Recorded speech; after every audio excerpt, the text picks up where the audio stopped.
This is the new forward hatch gasket. The seam is back here at the aft edge. It's about a 1/2 inch high. It's very compressible. I forgot to save a piece out to show you the profile.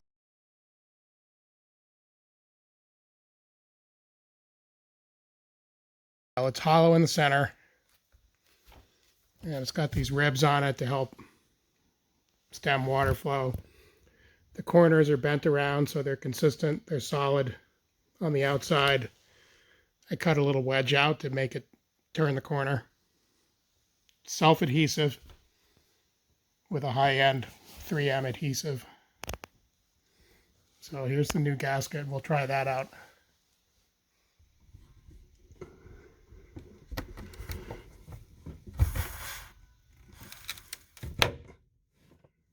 So with this new gasket, it really pulled this corner down tightly when I did the latch on the inside.